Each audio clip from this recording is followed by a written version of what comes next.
यस्य स्वयं स्वभावाप्तिर्भावे कृत्सन्न कर्मण तस्मै संज्ञानरूपाय नमोस्तु परमात्मने। नमोस्तु परमात्मने। इष्टोपदेश ग्रंथ आचार्य पूज्यपाद स्वामी द्वारा रचित और उसके ऊपर अपन पंडित आशाधर जी द्वारा रचित संस्कृत टीका देख रहे हैं। गजब का ग्रंथ है। एक एक गाथा में दृष्टांत देकर आत्मा की संसार में होने वाली दशा, ज्ञानियों की दशा, अज्ञानियों की दशा, ये सब उसमें बहुत सुंदर तरीके से आचार्य ने वर्णन किया है। आज हम आगे बढ़ते हैं। श्लोक नंबर 11 के ऊपर, श्लोक नंबर 12 के ऊपर आते हैं। हम 12वें श्लोक पे आए थे ना। आज हम 12वें नंबर के श्लोक को देखेंगे। 12वें नंबर के श्लोक चालू होने के पहले हमने कल देखा था कि शिष्य ने क्या प्रश्न किया था। शिष्य ने ये प्रश्न किया था कि संसार में रहकर सुखी होने में क्या प्रॉब्लम है, मोक्ष क्यों जाने की जरूरत है, संसार में ही हम सुखी हो जाए ना, ये प्रश्न किया था। तो फिर कहा कि संसार में सुख है ही नहीं ना। संसार में सुख होता तो तीर्थंकर क्यों संसार को त्यागते, चक्रवर्ती संसार से रहित क्यों होते।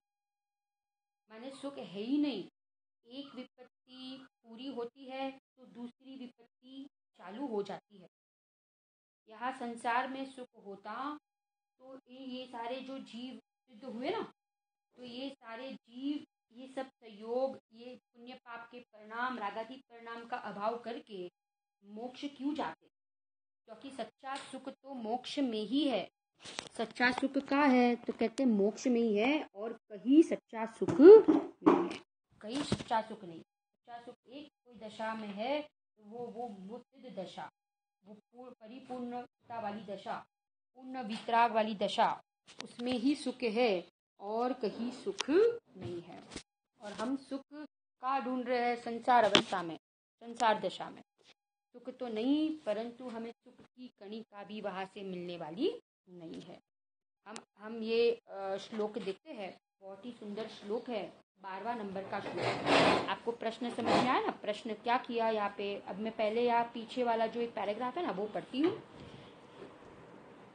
હવે શિષ્ય પૂછે છે, શું પૂછે છે કે જો તમે પણ સંસારમાં પણ જીવ સુખી રહેતો હોય, સંસારમાં સુખી રહેતો હોય તો પછી શું દોષ આવે, શું દોષ આવે, કેવળ મોક્ષમાં જ સુખ રહે છે એમ કેમ, એવો પણ શબ્દાર્થ છે। જો જીવ સંસારમાં પણ સુખી થાય, જો જીવ સંસારમાં પણ સુખી થાય तो शो दोष, कोई दोष नहीं, कारण के संसाરના સર્વ જીવોને સુખની જ પ્રાપ્તિ ઇષ્ટ છે। તો પછી સંત પુરુષો સંસારનો નાશ માટે કેમ પ્રયત્ન કરે છે। અર્થાત જો સંસારમાં જ સુખની પ્રાપ્તિ થતી હોય તો સંસારમાં એવો શો દોષ છે કે તેથી સંત પુરુષ તેના નાશ માટેનો શું કરે છે, પ્રયત્ન કરે છે। અગર સંસારમાં જ સુખ હોય तो પછી संत पुरुष एना नाशनो केम प्रयत्न करे छे। अब अपन श्लोक पढ़ते हैं पहले। विपद भवत पदार्वर्ते पदी केवाति भायते आवत तावत भवन्त्यन्ता प्रचुरा विपद पुरम। श्लोक नंबर 12, श्लोक नंबर 12 हम देख रहे हैं। इष्टोपदेश का श्लोक नंबर 12 देखो। अन्वयार्थ, अन्वयार्थ में क्या कह रहे हैं, संसार रूपी, अभी जो जॉइंट हुए ना, तो आप लोग जरा देख लेना। श्लोक नंबर है 12, श्लोक नंबर है 12। अन्वयार्थ, संसार रूपी पगथी चलावामा आवता घटी यंत्रमा एक पाटली समान एक विपत्ति दूर कराय ते पहला तो बीजी घणी विपत्तिओ सामे उपस्थित थाय छे। यहाँ पे किसका दृष्टांत दिया, यहाँ पे दृष्टांत दिया जैसे वो कुआं होता है ना, कुआं, तो वो कुएं में एक एक यंत्र होता है, कुएं में एक यंत्र होता है कि वो पहले ऐसा ऐसा कुआं होता था ना कि एक लकड़े का एक यंत्र होता है जिसमें एक बहुत बड़ी डोरी बांधी हुई होती है और यहाँ से वो पग, वो एक मशीन रहता है उसमें वो पग लगाता है ना, तो फिर वो क्या होता है कि वो एक जो साधन होता है पानी भरने का, तो एक भर कर ऊपर आता है ना, तो दूसरा नीचे जाके वो दूसरा भरता है, फिर वो ऊपर आता है। एक खाली होता है तो दूसरा भरता है, दूसरा खाली होता है तो तीसरा भरता है, तीसरा खाली होता है तो चौथा भरता है। ऐसे ही कुआं होता था पहले के ज़माने में। अभी तो ऐसे कुएं बहुत देखने में भी नहीं आते हैं। तो यहाँ पे ये कुएं का दृष्टांत दिया है। इसका दृष्टांत कुएं का। अब देखो, यह समझाना है अपने को संसार की दशा, संसार की अवस्था, है ना। संसार दशा को ये समझा रहे आचार्य देव। क्या कह रहे हैं, पहले अपन टीका में पढ़ते हैं। देखो टीका में क्या कहा है। टीका में कहा कि 12वां नंबर का है ना, एक मिनट, गुरुदेव श्री के प्रवचन का भी अपन आधार रखते हैं सामने। 12वां नंबर का श्लोक, गुरुदेव श्री के प्रवचन। अब देखो यहाँ पे जीव, पहले टीका पढ़ती हूँ मैं। दूर कराय छे अतिक्रमाय छे, प्रेराय छे ते पहला कोण ते विपत्ति दुख अर्थात सहज शारीरिक या मानसिक આવી પડતી આપદાઓમાં કોઈ એક વિવક્ષિત ખાસ આપદા, શું કીધું અહીંયા કે એક વિપત્તિ જ્યાં દૂર કરાય છે, એક વિપત્તિ દૂર કરાય છે, કોઈ પણ જે અર્થાત સહજ શારીરિક યા માનસિક આવી પડતી આપદાઓમાં કોઈ એક ખાસ આપદા એ દૂર કરાય છે ને જીવ દ્વારા, એ શબ્દ અધ્યાહાર છે। क्या तो के छे भव पदावर्तमा, भव एटले संसार અને પદાવર્ત એટલે કે પગથી ચલાવવામાં આવતું ઘટી યંત્ર, કારણ કે તેમાં વારંવાર પરિવર્તન થતું રહે છે। ઘટી યંત્ર જેવા સંસારમાં કોની માફક પદાક્રાંત એટલે પગ મૂકી ચલાવવામાં આવતી પાટલીની જેમ, પાટલીનો अर्थ તમે લખજો पाटली એટલે ओलू जो पानी भरवानू, वो पानी भरने का जो साधन होता है ना उसको पाटली कहते हैं। और पग डालते ही ऐसे वो मशीन होता है वहां पे, तो उसके ऊपर ऐसे पग रखते ही एक पाटली में शू थाय छे, तो कहते हैं पानी भराय छे। जेम अहींया एम कीधुं कि घटी यंत्र जेवा संसारमा कोनी माफक पदाक्रांत पग मूकी चलाववामां आवती पाटलीनी जेम दूर कराय ते पहला, अर्थात एक पाटली व्यतीत थाय ते पहला बीजी पाटली उपस्थित थाय छे। અને एक जो भर के खाली होता है तो बस दूसरा उपस्थित हो जाता है, भरा हुआ वो पाटली दूसरा उपस्थित हो जाता है। दूसरा खाली करते हैं तो नीचे से तीसरा भर के ऊपर आ जाता है, तीसरा खाली करते हैं तो नीचे से वो कुएं में से चौथा भर के ऊपर आ जाता है। ऐसा होता था, एक के बाद एक। आप वो साइकिल का ही दृष्टांत समझो ना कि भाई साइकिल में वो पेंडल होते हैं ना, तो वो पेंडल एक मारते हैं तो दूसरा ऊपर आता है, और वो दूसरे वाले को मारते हैं तो वो पहला वाला ऊपर आ जाता है ना। तो ऐसे ये साइकिल के जैसा ही ये चक्कर चल रहा है अनादिकाल से। यहाँ ये समझा रहे गति यंत्र का। गति यंत्र माने वो कुएं में एक लकड़े का पूरा एक, नहीं आपने देखा होगा, एक ऐसा वो व्हील जैसा होता है, उसमें वो डोरी बंधी हुई होती है और फिर वो डोरी से वो पाटली नीचे जाती है, फिर वो भर के ऊपर आती है, फिर वो दूसरा भी भर के ऊपर आ जाता है, पहला खाली करते हैं। तो ऐसा वो बहुत पहले, माने बहुत पहले के ज़माने में इस टाइप के कुएं होते थे। अभी तो ये बहुत कम कुआं बुआ तो कुछ रहा ही नहीं है ना, तो ये अभी तो दिखते नहीं है। परंतु ये दृष्टांत से देखो यहाँ पे समझा रहे आचार्य देव कि एक विपत्ति पूरी होती है ना, एक विपत्ति, तो दूसरी विपत्ति खड़ी हो जाती है ना। माने ये सब चलता ही रहता है, क्योंकि ये संसार का ऐसा ही स्वरूप है।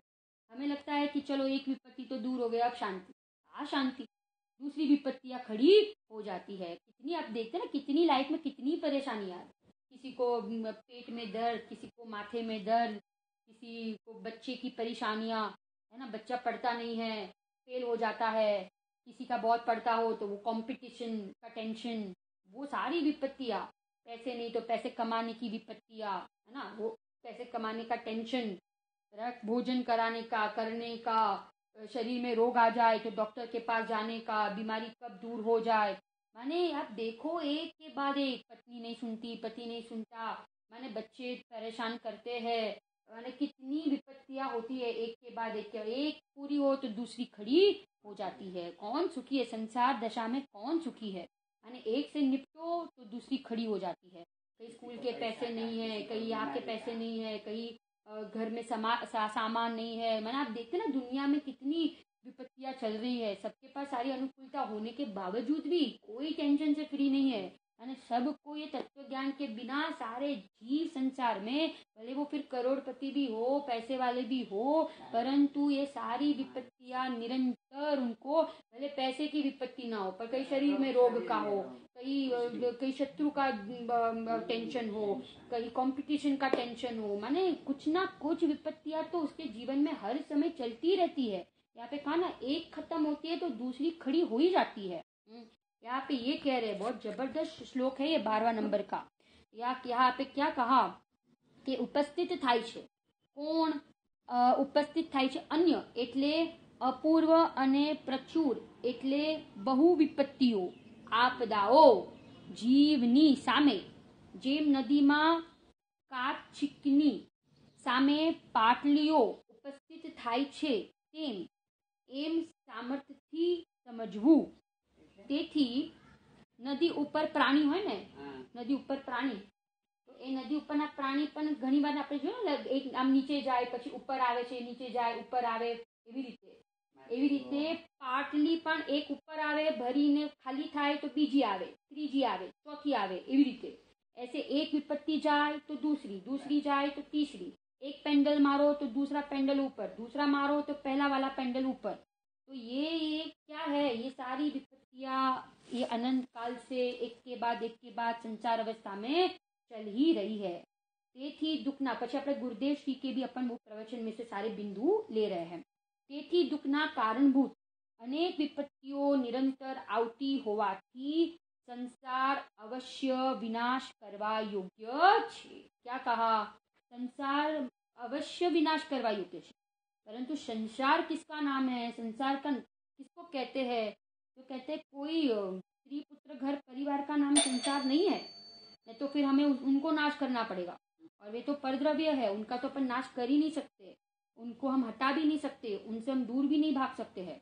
परंतु यहाँ पे कह रहे हैं कि संसार माने क्या? तो क्या पुण्य पाप के परिणाम, राग द्वेष के परिणाम, ये जो शुभ अशुभ परिणाम, मिथ्यात्व के परिणाम, पांच पाप के परिणाम, हिंसा, झूठ, चोरी, कुशील, परिग्रह, क्रोध, मान, माया, लोभ, ये सारे जो परिणाम है उसका नाम संसार, संसरण की संसार, स्वभाव से खिसना उसका नाम संसार है ना। क्या कहा? माटे संसार अवश्य नाश करवा योग्य छे। संसार प्रत्येनी रुचिनो त्याग थता, संसार प्रत्येनी रुचिनो त्याग थता अर्थात तेना तरफ उपेक्षा बुद्धि थता संसारनो अभाव थई जाय छे, है ना। संसार के प्रत्यय माने वापस संसार माने क्या कहा? तो पुण्य पाप के परिणाम, उसके प्रति उपेक्षा बुद्धि। ज्ञानियों को पुण्य पाप के परिणाम है, परंतु उसके प्रति कौन सी बुद्धि है? तो कहते हैं उपेक्षा बुद्धि है, उपेक्षा बुद्धि है, कोई रुचि नहीं है, कोई दम नहीं है उसमें। ये तो सब अनादिकाल से सारे परिणाम तो निरंतर चल रहे हैं, परंतु हमने एक बार भी उन परिणामों की उपेक्षा और अपने स्वभाव की अपेक्षा नहीं की। दो बार उपेक्षा और अपेक्षा, परिणामों की उपेक्षा और स्वभाव की अपेक्षा। हमने क्या किया?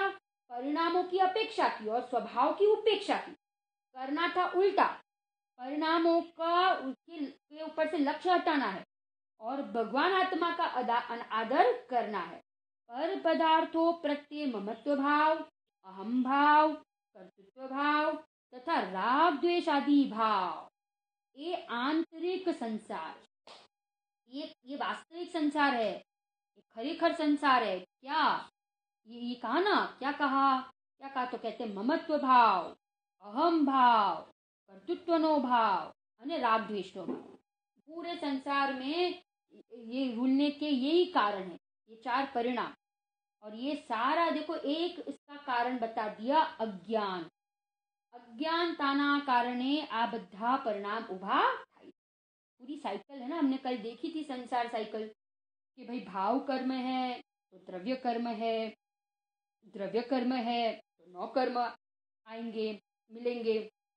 9 कर्म मिलेंगे तो वापस उनके लक्ष्य से जीव क्या करता है, भाव कर्म करता है, फिर वापस द्रव्य कर्म, वापस 9 कर्म। तो ये चक्कर तो अनादिकाल से, परंतु ज्ञानी सहयोग के बीच में रहकर भी सहयोग की दृष्टि छूट गई है ना, इसलिए ज्ञानी का संसार सीमित हो गया।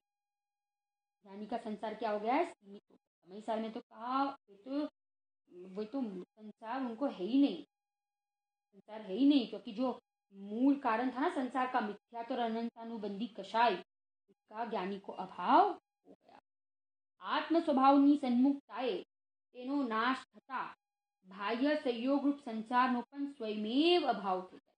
कितना गजब का कहा ना।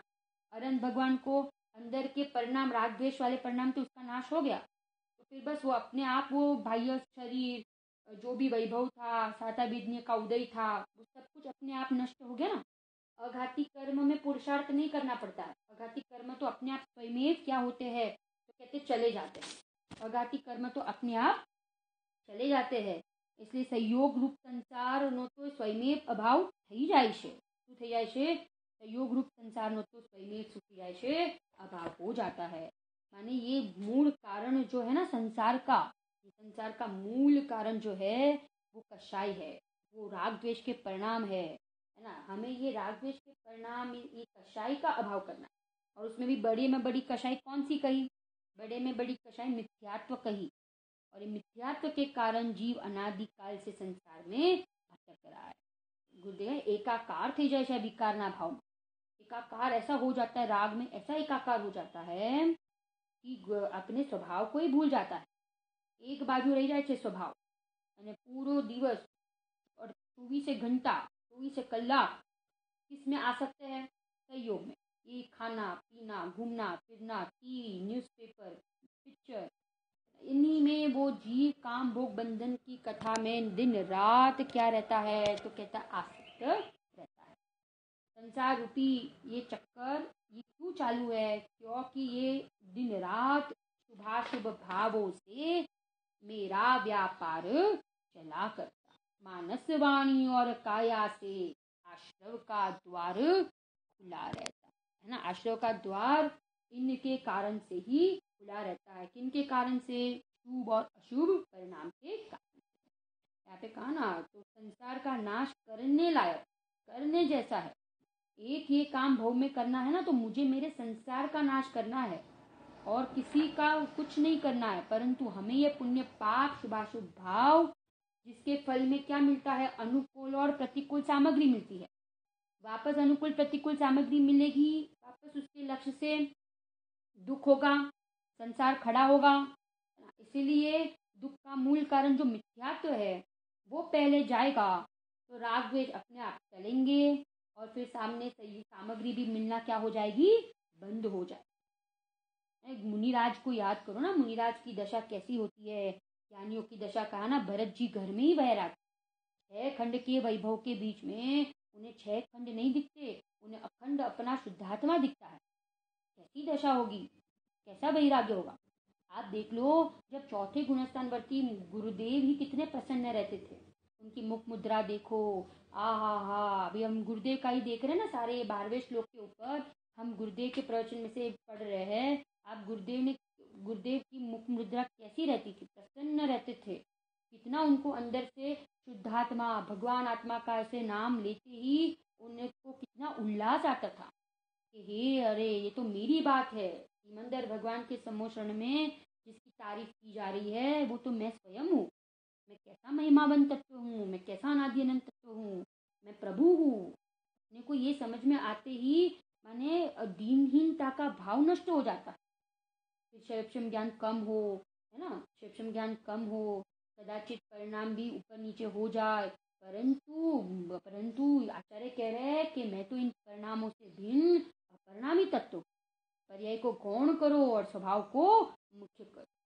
था ना, सिद्ध समान सदा पद मेरो, सिद्ध समान सदा पद मैं हूँ स्वभाव से समय सार, परिणति हो जावे समय सार, बस समय सार ही एक सार, जीवन हो जावे समय सार, अपनाया उनने समय सार, कह रहे वे समय सार, गा रहे वे समय सार, जीवन हो जावे समय सार, बस समय सार ही एक सार, बाकी सब क्या है असार।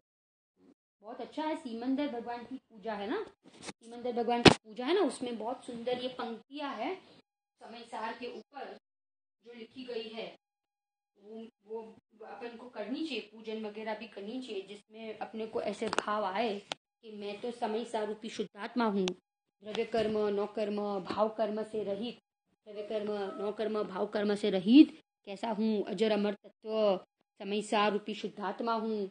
और ऐसे शुद्धात्मा की दृष्टि करेंगे तो संसार का पुण्य पाप रूपी संसार, शुभ अशुभ भाव रूपी संसार का नाश हुए बिना रहेगा। कैसे हुए होंगे, विचार करो, कितना सरल काम है। एक तिर्यंच गति का अनपढ़ जीव भी कर लेता है कि नहीं, बोलो, संसार का नाश। जिसको 7 तत्व के नाम भी नहीं पता, जिसको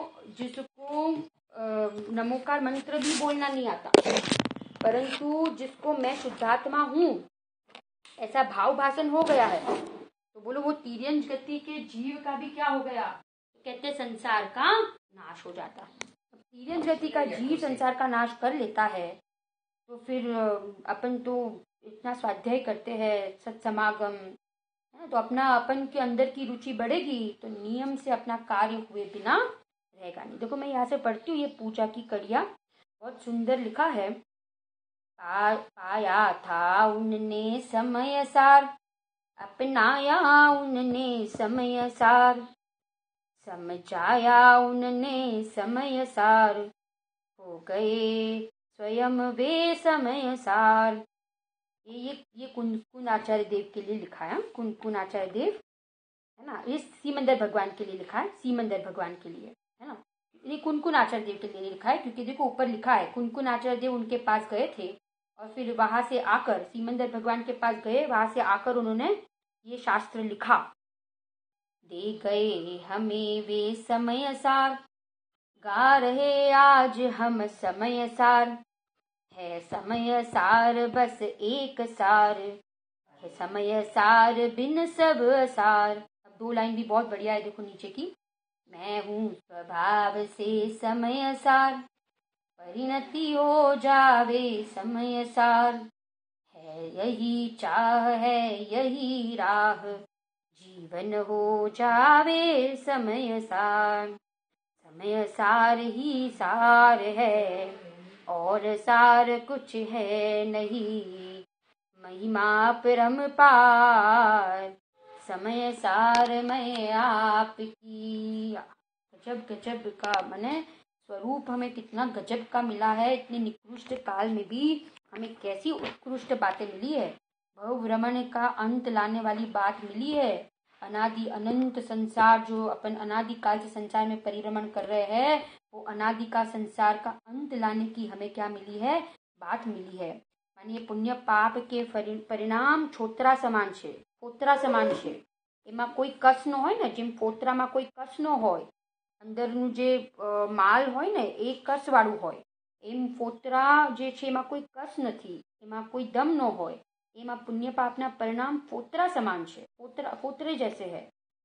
और भगवान आत्मा वो दमदार तत्व है, जाननहार तत्व है।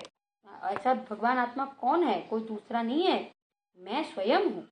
पुण्य पाप के फल में जीव को 4 गति मिलती है और भगवान आत्मा के लक्ष्य से ये परिभ्रमण का, संसार परिभ्रमण का क्या आ जाता है, अंत आ जाता है, नाश हो जाता है। इसलिए धर्म प्रकट करना हो तो सबसे पहले अपने आत्मा की रुचि बढ़ाए, अपनी आत्मा की रुचि करे। वो गुरुदेव ने कितना गजब का यहाँ पे सब कहा है कि एक एक गति में कितने दुख है, माने एक इंद्रिय में जाता है ना, माने देवलोक से सीधा टपकता है एक इंद्रिय में, पहले दूसरे स्वर्ग के देव होते हैं ना, एक इंद्रिय में जन्मते हैं।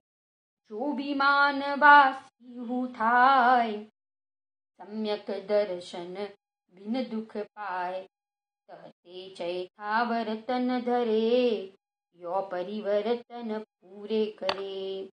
कहा ढोर में, कहा तिर्यंच में, कहा एक इंद्रिय में, कहा 2 इंद्रिय, 3 इंद्रिय, कीड़ा मकोड़ा, है ना। माने जीव स्वर्ग में सम्यक दृष्टि भी है और मिथ्या दृष्टि भी है। सम्यक दृष्टि है, वे तो अपनी आराधना कर रहे हैं, परंतु मिथ्या दृष्टि जीवों की हालत बहुत बुरी है, क्योंकि वो मिथ्यात्व माने एकत्व, ममत्व, कर्तृत्व बुद्धि के कारण उसका वो भव तो बिगड़ता ही है, परंतु उसके बाद के भव भी बिगड़ते हैं। सीधे जाते हैं ना, कहा ना एक इंद्रिय में। चक्रवर्ती का दृष्टांत दिया है गुरुदेव श्री ने, ब्रह्मदत्त चक्रवर्ती। अब देखो चक्रवर्ती पद में, चक्रवर्ती तो या तो स्वर्ग में जाते हैं और या तो मोक्ष में जाते हैं और या तो नरक में जाते हैं। चक्रवर्ती की 3 गति है। चक्रवर्ती की कितनी गति? 3 गति। मोक्ष में जाते हैं, स्वर्ग में भी जाते हैं और नरक में भी जाते हैं। तो ये काल में 2 चक्रवर्ती नरक में गए। कौन से 2 चक्रवर्ती? सुभोम और ब्रह्मदत्त। सुभोम और कौन? सुभोम और ब्रह्मदत्त चक्रवर्ती कहाँ गए? तो कहते नरक में गए। क्यों? क्योंकि वो क्या है, जैसे स्त्री में आसक्त थे ना, एकदम अंत में स्पर्शन इंद्रिय में आसक्त जीव की देखो दशा कैसी होती है। तो यहाँ कहते हैं कि माने एक एक इंद्रियों के विषय, ये एक एक इंद्रियों के विषय दुख के कारण है। ये विषय, इंद्रियों के विषय काले नाग समान है, जो हमें ये संसार में परिभ्रमण कराते हैं।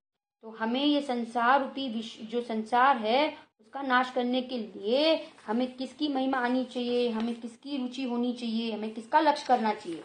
हमें एक शुद्धात्मा अविनाशी तत्व है, उसका हम लक्ष्य करेंगे, उसकी रुचि करेंगे, तो फिर यहाँ पे संसार का अभाव हुए बिना रहेगा नहीं। यहाँ पे देखो कहते हैं ना, घड़ीक में पुण्य ना परिणाम, घड़ीक में पाप ना परिणाम, घड़ीक में शुभ के परिणाम, घड़ीक में अशुभ के परिणाम, घड़ीक में अच्छे, घड़ीक में बुरे। तो ये शुभ अशुभ परिणाम तो अनादिकाल से चलते आ रहे हैं ना, अनादिकाल से हम यही 2 परिणाम कर रहे हैं, परंतु ये परिणाम से भिन्न त्रिकाली ध्रुव भगवान आत्मा मैं हूँ, ऐसी दृष्टि, ऐसी रुचि हमने आज तक नहीं की। इसलिए हमारे संसार का क्या नहीं आया? अंत नहीं आया। ज्ञानी ने क्या कर लिया? ज्ञानी ने भेद ज्ञान करके पुण्य पाप के परिणाम से दृष्टि हटाकर जो जो जो पुण्य पाप से रहित ऐसा भगवान आत्मा है ना, उसकी उन्होंने दृष्टि की, तो उनके संसार का क्या आ गया? अंत आ गया। पंच परावर्तन का अंत आ गया, क्योंकि ये विकल्प एक के बाद उठने ही वाले हैं। विकल्पों का अभाव तब आएगा कि जब हम निर्विकल्प शुद्धात्मा क्या दृष्टि का लक्ष्य करेंगे, तो ये विकल्प टूटे बिना रहेगा। ये होता है ना, वो एक जो कीड़ा होता है वो जाल में फंसता ही रहता है। नाटक समय सार में दृष्टांत दिया है ना कि वो एक कीड़ा होता है, तो वो उसके वो जाल बनाता है ना, तो उसमें वो फंसता जाता है। ऐसे ही ये संसारी जीव ये संसार रूपी जाल में क्या करता है? फंसता जाता है। कादव में पैर डालते हैं, तो वो पैर कादव में पैर डालते हैं ना, तो वो पैर और अंदर ही चला जाता है कि नहीं? ऐसे संसार रूपी कादव में हम ऐसे फंस जाते हैं कि उसमें से बाहर निकलना हमारे लिए बहुत कठिन हो जाता है, क्योंकि हमें जितनी चाहिए उतनी स्वभाव की रुचि नहीं आती है, जितनी चाहिए उतनी हमें गायक का अहोभाव नहीं आता है, इतनी महिमा नहीं आती है। कहाँ हमें पूरे दिन में, कहाँ हमें अपना भगवान आत्मा भी याद आता है? कितनी बार याद आता है? अपन विचार तो करे कि भाई હું कौन छू, क्या थी थयो स्वरूप छे मारू खरू। आप देखो टोडरमल जी ने कितना मुखमार प्रकाशक में लिखा है कि एक एक इंद्रियों में कैसा फंसता है ये जीव। ये एक एक इंद्रिय में इतना फंस जाता है कि वहाँ पे शब्द लिखे हैं कि झपट्टे मारता है। क्या मारता है? झपट्टे मारता है एक एक विषय में।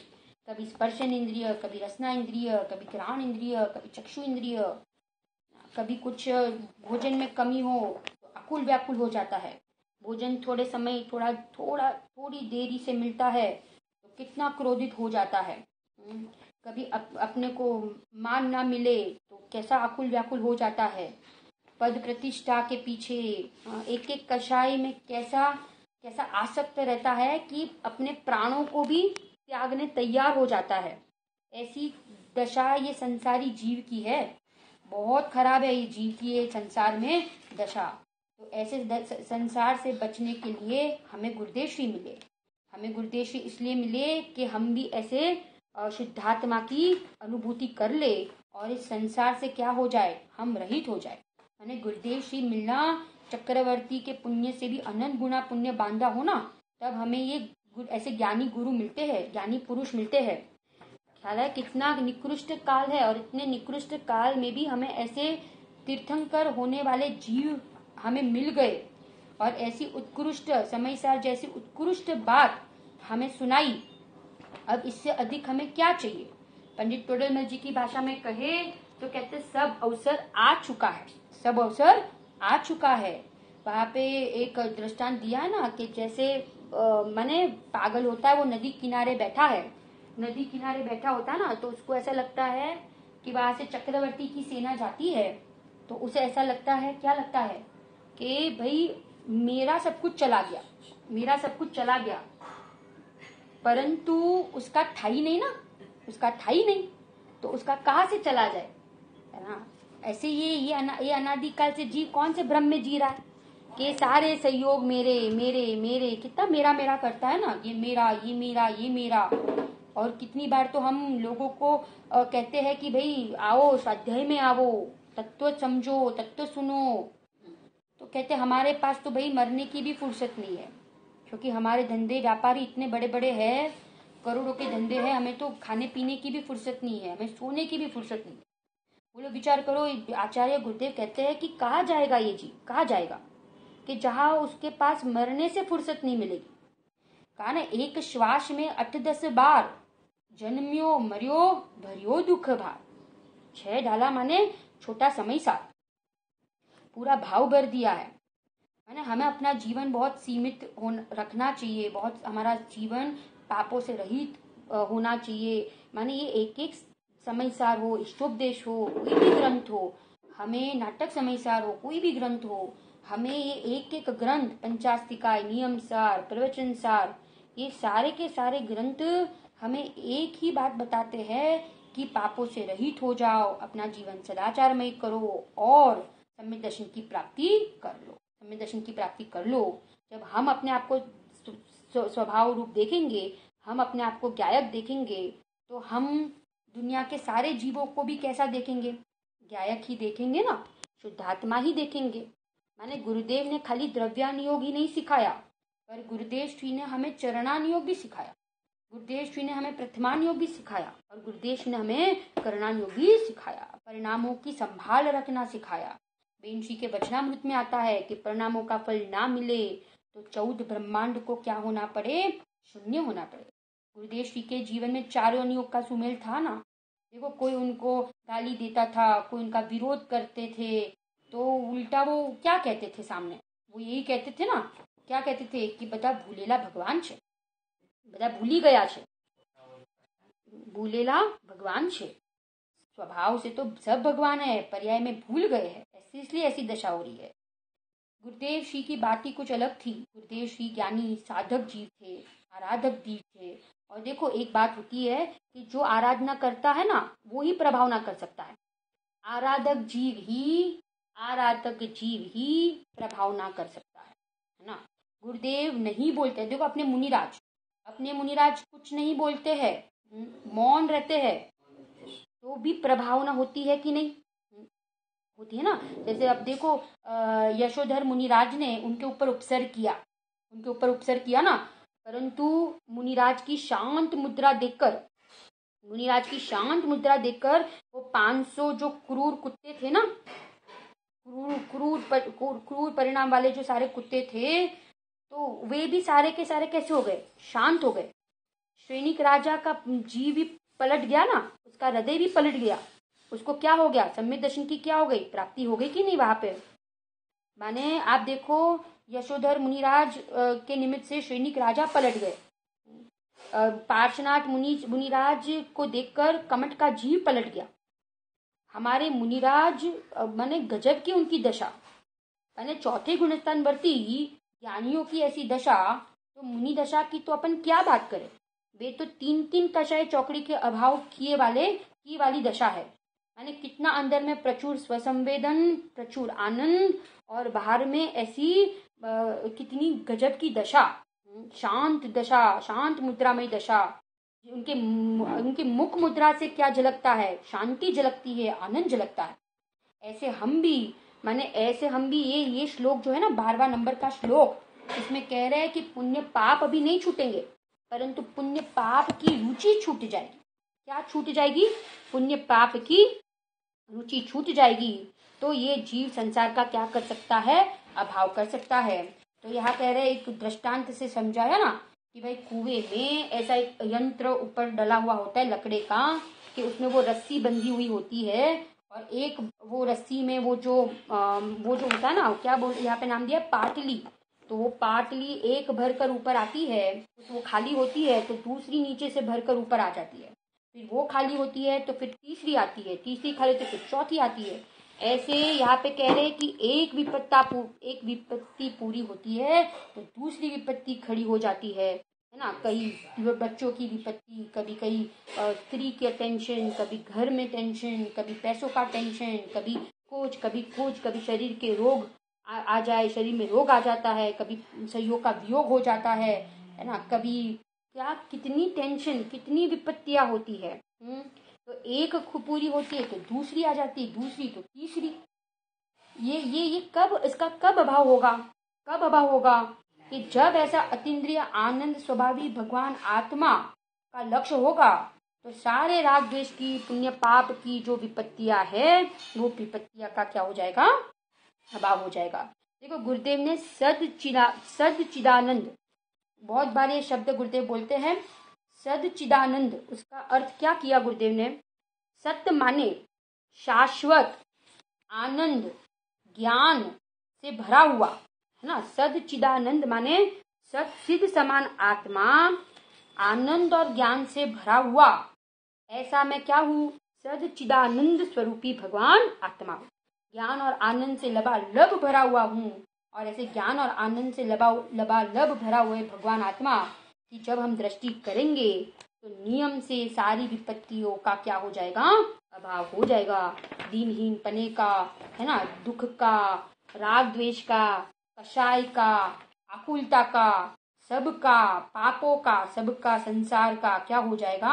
अभाव हो जाएगा, है ना। और हमें अनंत काल तक हम सब कहाँ विराजमान हो जाएंगे?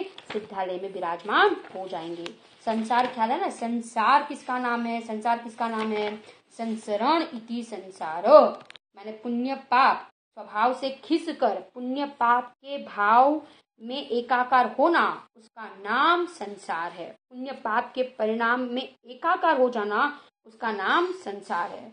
परंतु गुरुदेव बहुत बार कहते हैं लोगों को संसार ही नहीं पता है। लोग तो संसार छोकरा, बायडी, घर एमा समझे છે, પરંતુ संसार એનું નામ નથી। संसार तो आप परिणाम जो થાય છે ને, ये परिणाम जो होते हैं उसका नाम संसार है। तो हम इस संसार का अभाव कैसे करें? तो बस ये परिणाम होते हैं, परंतु ये परिणाम से अपन क्या कर ले? अपना लक्ष्य हटा दे। परिणामों के ऊपर से लक्ष्य हटाकर अपरिणामी स्वभाव की क्या करें? हम दृष्टि करें।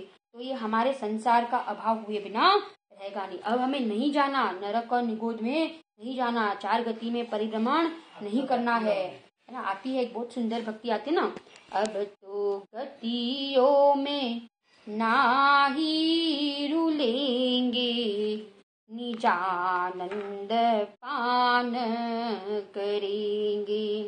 अब तो भव भव का नाश करेंगे, निजानंद पान करेंगे। कहीं सुख नहीं है संसार में, कोई भोग में, कोई सहयोग में, कोई विषयों में सुख नहीं है। अगर सुख होता तो तीर्थंकर सारे दीक्षा क्यों लेते, चक्रवर्ती दीक्षा क्यों लेते, है ना। सभी संसार को क्यों छोड़ के मुनि दीक्षा अंगीकार कर लेते हैं? क्योंकि प्रवचन सार में भी कहा है, चरणानी योग चुलिका के की 201 नंबर की गाथा में कहा है कि यदि हे जीव तुझे दुख से रहित होना है, संसार नहीं चाहते हो, संसार नहीं चाहिए, संसार से रहित होना है, तो मुनि दशा को अंगीकार कर लो। क्या कहा? संसार नहीं चाहिए तो मुनि दशा को अंगीकार कर लो। ऐसी मुनि दशा के बिना मोक्ष नहीं, और मुनि दशा कोई अलौकिक दशा है, निरपेक्ष दशा, स्वाधीन दशा, आनंदमयी दशा, प्रसन्न रहने वाली दशा, किसी की अपेक्षा नहीं, निरपेक्ष दशा और मात्र शुद्धोपयोग में जुड़ने वाले, प्रचुर आनंद में जुड़ने वाले, ऐसी दशा। कोई भी संकट हो, उदय हो, प्रतिकूलता हो, अनुकूलता हो, हमारे मुनिराज तो समता के धारी होते हैं। उन्हें रंच मात्र भी राग नहीं होता और द्वेष नहीं होता। सारे के सारे गे उनके ज्ञान में झलकते हैं, ज्ञान का गे बनता है। ना वे उनमें राग करते हैं, ना उनमें द्वेष करते हैं। बस वे तो अपना एक ध्यान अवस्था को प्राप्त होते हैं। ना कोई उपसर्ग करे तो उनके प्रति द्वेष नहीं, कोई मान दे तो उनके प्रति राग नहीं। ऐसी मुनि दशा हमारे जीवन में भी आए और हम भी अनंत काल सिद्धालय में विराजमान हो जाए। एक प्रश्न ये यहाँ पे जो 13वें श्लोक के ऊपर किया है वो अपन पढ़कर हम यही पूरा करते हैं। फिर शिष्यज बोले छे, भगवान બધાએ વિપત્તિ વાળા હોતા નથી, સંપત્તિ વાળા સુખી પણ જોવામાં આવે છે। અર્થાત બધાય સંસારીઓ વિપત્તિ વાળા દુખી તો હોતા નથી, કારણ કે કેટલા લક્ષ્મી વાળા સુખી લોग પણ જોવામાં આવે છે ને। देखो क्या गजब का प्रश्न वापस किया। क्या प्रश्न किया કે તમે એમ કહો છો કે વિપત્તિમાં દુઃખ છે, એક પછી એક વિપત્તિઓ આવ્યા જ કરે છે, અને વિપત્તિનો ક્યારે નાશ નથી થતો। પણ અમે તો જોઈએ છે ને કે ચલો વિપત્તિ નથી, પરંતુ સંપત્તિ વાળા હોય ને, સંપત્તિ વાળા પૈસા વાળા હોય, લક્ષ્મી વાળા છે, એ બધા તો અમને સુખી દેખાય છે, એમને તો કોઈ વિપત્તિઓ દેખાતી નથી, અને તો પછી એ તો બધા સુખી છે। તો એના પ્રશ્નના જવાબમાં આચાર્ય દેવે 13મા નંબરનો શ્લોક લખ્યો, ગજબનો શ્લોક લખ્યો। તર્ક અને યુક્તિથી સમજાવે છે કે ભાઈ સંસારમાં વિપત્તિ વાળા હોય કે સંપત્તિ વાળા હોય, કોઈ જીવો સમ્યક દર્શન વગર સુખી નથી, બધા જીવો दुखी ज छे। ए अहिया 13मा नंबरना श्लोकમાં समझावशे। આપણે हम कल सुबह 13वें नंबर के श्लोक को चालू करेंगे। उसके पहले आप लोग भी गुरुदेव जी का प्रवचन 13वें नंबर के श्लोक पर पढ़ के आना। इसी मंगल भावना के साथ हम यहाँ पे स्वाध्याय पूरा करते हैं। आज शाम को वापस जैन सिद्धांत प्रवेशिका है 7:30 से 8:15। आगे के अपन प्रश्न बहुत सारे हो गए हैं, अपन आगे लेंगे। जिनवाणी स्तुति राजू आंटी आप करोगे जिनवाणी स्तुति?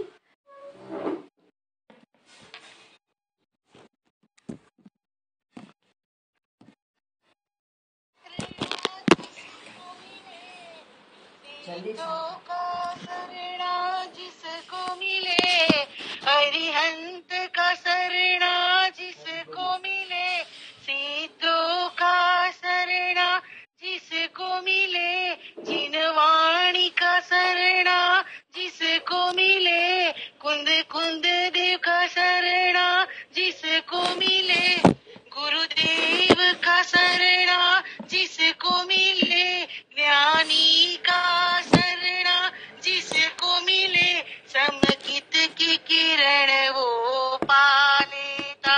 सौभाग्य मिला इस चेतन को, नरभव को सफल बनाना है, नरभव को सफल बनाना है। निज निधि निज में बताई यह अनंत उपकार है, उसके लिए जिनवाणी माँ को वंदना सतबार। All participants are unmuted. बहुत बढ़िया, बहुत बढ़िया, बहुत अच्छी जिनवाणी स्तुति गाई। आप लोग को सबको समझ में आया ना आज का स्वाध्याय? Khushbu ben, Kajal ben, Raju aunty, Joshna aunty, Rajeshri aunty, है ना? हाँ, है ना? और